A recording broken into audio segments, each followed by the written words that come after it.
This man just added a fourth show because his first three at Madison Square Garden in January are already sold out. And he's in the new film Green Book that is going to be released limitedly on Friday, November 16th and widely released on Wednesday, November 21st. It has got Oscar buzz written all over it. Sebastian Maniscalco, good to see you, sir. Good to see you. Good to be here. Life is good for you right now, brother. Life is really good.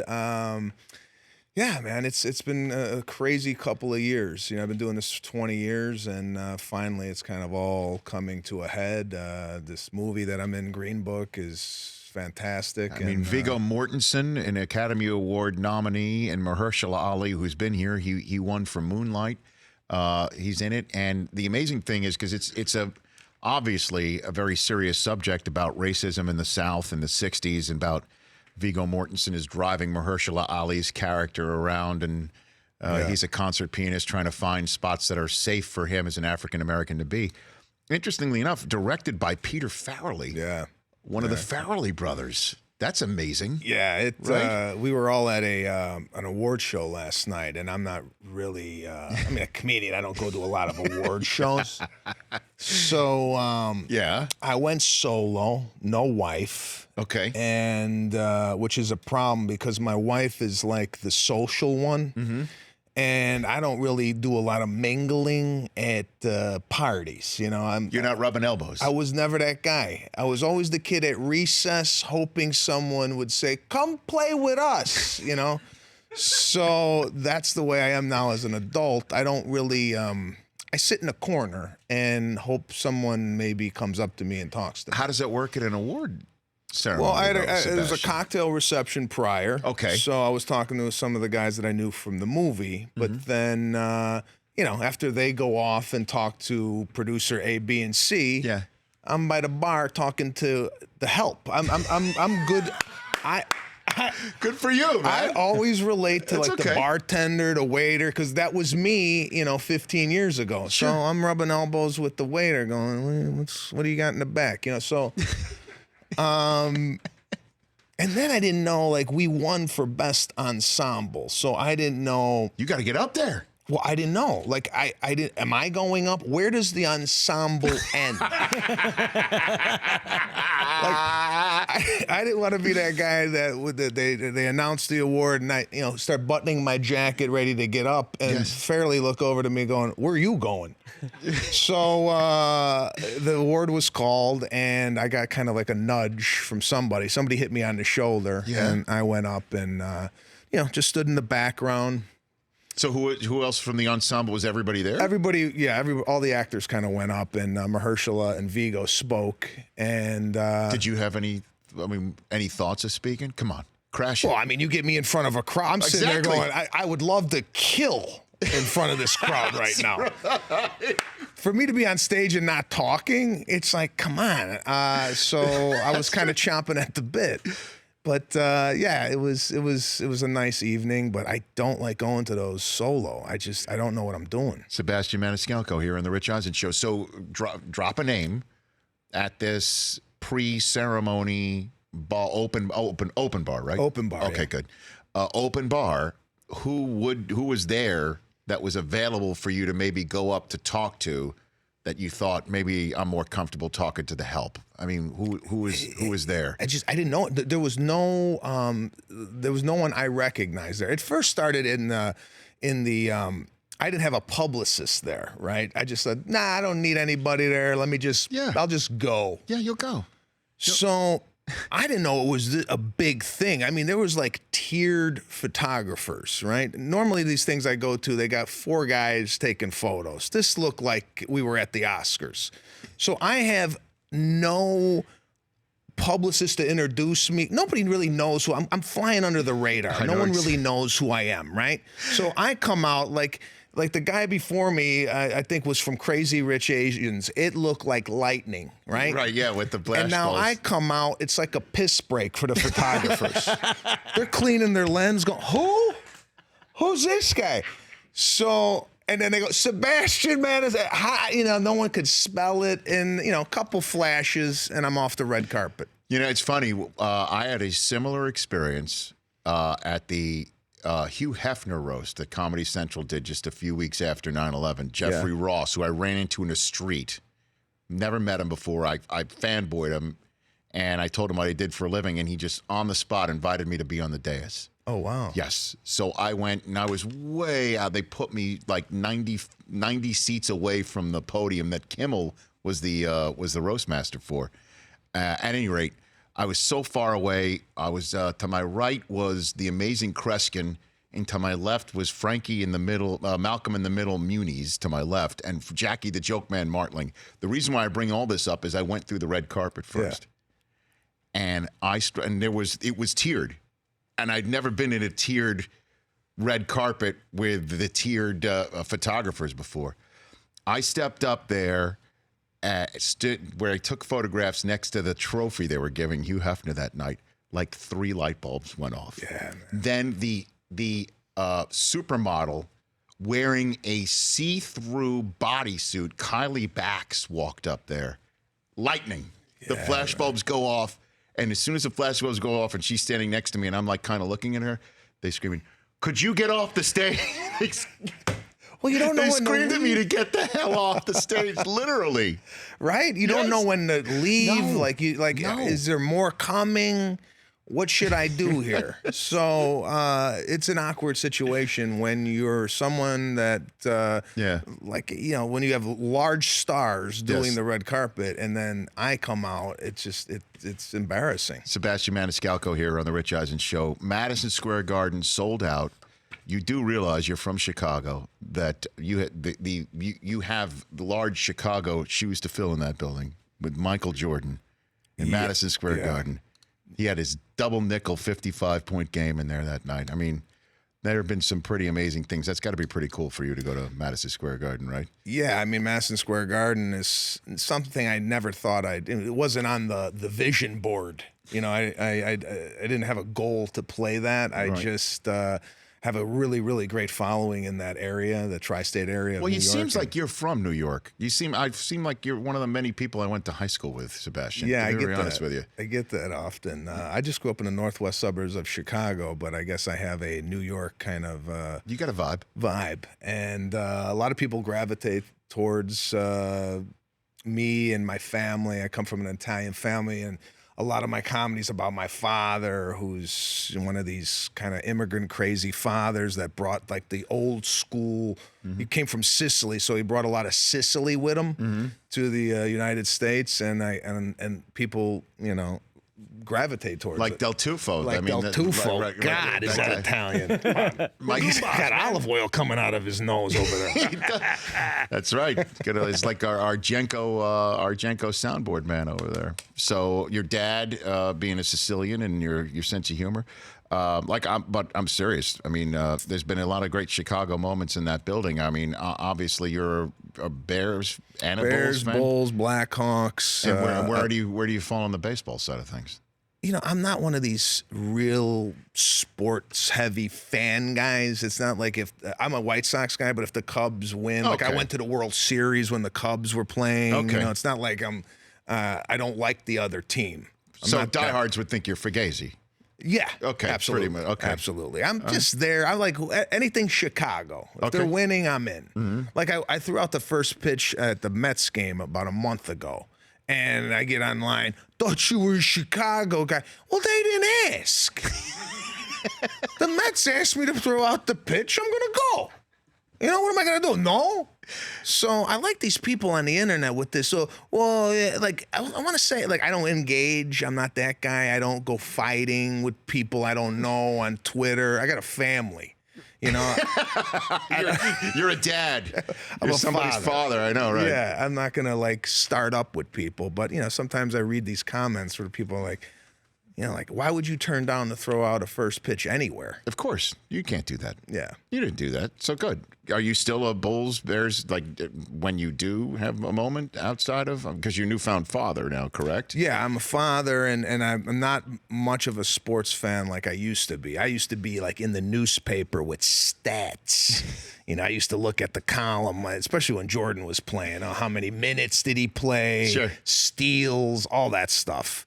And now as I grow older and I have a family, it's just I don't have the time to pull up. I'm not in a fantasy league. I know a lot of guys that back in Chicago, what are you doing? Well, we're going to the draft.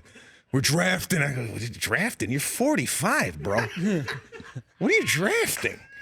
So I know that's going to hit home with a lot of your listeners and that fellow over there. This is great. I love bringing this up with Brockman when somebody like you, Sebastian Maniscalco, brings up the draft in this light. Talk about having time on your hands. This guy, no kids, although he's got a live-in girlfriend now with a dog, which is, as you know, that's a surrogate. Right? Okay. He hates when I bring that up, which is exactly why I just brought it up. Wasn't my dog. We didn't get it together. Okay, so all that said, tell him how your draft works. So we travel to the city of the team that wins the Super Bowl the previous year. Oh, wow, is that lonely? And we have no time limits, so it usually runs about 8 hours. Jeez, yeah, see, that's commitment. No time limit. Like, so somebody could sit there, spend, 28 minutes trying to figure out whether who. Brian Hartline in the 8th round. Yeah, some wide receiver named Brian Hartline took him 28 minutes in the 8th round to choose him. I would have literally, it would have come to fisticuffs with me. And I don't hit people. Well, and I'm not violent, man. I didn't even know there was a time limit. Like I don't know the rules. So when you say it took 8 hours, I just thought that's what it normally takes. Drafts take like an hour 20. No, in my league. Yeah. Okay. I'm in 2. 90 seconds per pick. Oh, okay. We're going. We're doing it in an hour because we have families. Right. Okay, so do you go to like a bar to do this? No. Someone's home in the basement? We do it before our weekly poker game on Thursday nights. Oh, okay. Once a year. We do it in an hour, we're done. That works maybe for me. I don't know. I'm in a confidence pool. Okay. Where you give like 15-1 as far as like, I think New England's going to kill Chicago, and you give them 15. And then, how you doing in that confidence pool? I'm second to last. So you're not very confident. Not at all. Essentially what you're saying. See, kids will ruin it. You have a newborn, right? Yeah, she's 1.5 years, and she takes up a lot of our time. Beautiful I'd girl. rather spend time with her, I guess. Okay. So yeah, she's a doll. We're looking at preschools for her right now. So this is. I can't wait to hear the comedy that comes from this. Before I do any comedy on preschools, I got to get into one. So right now, all the schools are great. And that's what I was about to say. That would be fantastic. Like you're on the cusp and your wife gets a call saying that you didn't get into the school because of something you said in one of your shows. That'd be a great way for you to walk in that door that day, man. Yeah, I'm reserving all comedy on preschools until we get accepted. We get in and then all bets are off. All bets are off. I am collecting a ton of material. So you're locked in, you're diaper change and you're doing the whole thing, right? Oh, yeah. No, I mean, it's a lot different than my father. My father came in around when I was 15. That's when he started talking to me. So he was working. That's what he was doing. From like the guy would leave at 8, he'd come home at 9, 10 o'clock, and he, we're best friends now. But he wasn't there, playing with me. He was just not that type of guy. All right, so let's play Celebrity True or False with Sebastian Maniscalco before we send him on his way right here, where we take a couple of items from previous interviews that you've conducted or sitting there and bio pages on the internet. I know how much you love the internet. Let's do it here with Sebastian. Celebrity True. Keeping it real. Or false. All right, I believe these are all going to be true based on the fact that you say you gravitate towards the people who are working events that you are hanging out at an award show. First up for Celebrity True or False, you worked at an Olive Garden as a teenager. Is that a true story? That's true. I worked at the Olive Garden in Schaumburg, Illinois. Okay. Right outside Woodfield Mall. And how were you? Well, I mean, that was pretty fantastic. You were? Yeah. Okay. I was. I've been a waiter now. 10 years, pretty much. I waited tables for 10 years, and I just had a way with it. I got upset with a lot of people. How so? What do you mean? Hey, well, I used to work at a high-end hotel here in Beverly Hills. Used to work at the Four Seasons. That was my next one for you. You worked as a waiter at the Four Seasons when you first moved here to LA? 1998 to 2005. I worked in the Windows Lounge. And coming out here from Chicago, Chicago people honest and they're I don't know. The Beverly Hills crowd, I had to adjust my mindset. Like a woman would come in and she'd have a wine glass and she'd take a sip. She'd be like, "Oh, do you have a thinner wine glass that doesn't rest on my lips correct?" And I'd have to go in the back and scream, But what do you say to them? And absolutely. We have that, no problem.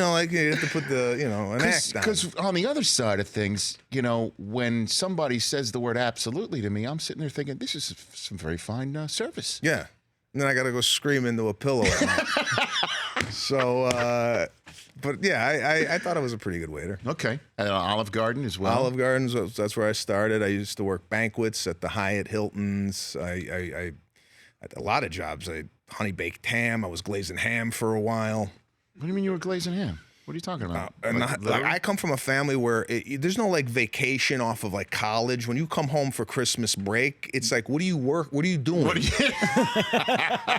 So I was glazing hams at Honey Baked Ham with a full, suit on with a torch, and I would glaze turkey and ham for the holidays. Come home smelling like meat. Mm-hmm. My father told me undress in the garage, so I'd come in my underwear because he didn't want to smell the turkey or the ham, because all my clothes smelled like it, and I was all over the map. What's the biggest tip you ever got? $2,000.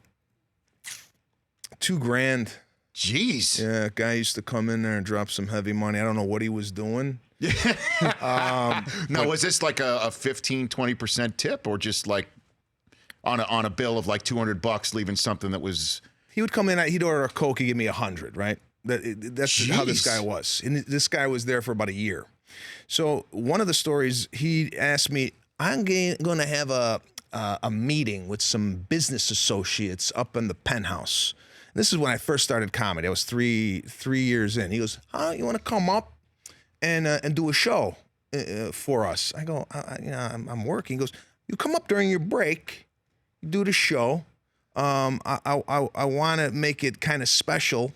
So I want to have you act like your room service, and you come in and I don't like the order, and I want to hit you over the head with a chair, but it's going to be a breakaway chair.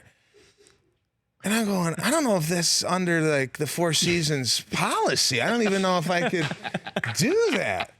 So I asked my manager, I go, he wants me to come up. He goes, you could go up, but don't use the chair. So I'm waiting to go up. He had given me $500 cash already. Jeez. And he never called. So the next day I go, what happened? He goes, we canceled the meeting. I go, well, here's your money back. You gotta keep it. So that's the way this guy was for a year. I paid for a car waiting on this guy. His name was Vince McMahon. Hey, man, Sebastian, I'm so happy about your success. You're a very, very funny man. Thank you. Madison Square Garden for me is the Mecca, being from New York City. So congrats on having a fourth show added, because your first three have since sold out. SebastianLive.com, and then Green Book. Congratulations in advance on this film. It's going to have some legs, as they say, here in this town. Thank you. Hopefully, I'll be on stage at the Oscars if they ask me to come. Well, look at you. You got to let us. You got to take a picture of your gift bag, sir, if that happens, and send it to us. I can't wait. Be fantastic. Congratulations again. Green Book is going to be in limited theater engagement on Friday, November 16th, and then released wide on Wednesday, November 21st. At Sebastian Comedy on Twitter. Sebastian Maniscalco, thanks for coming. Thanks for having me. The Rich Eisen Show, weekdays at noon Eastern on Audience.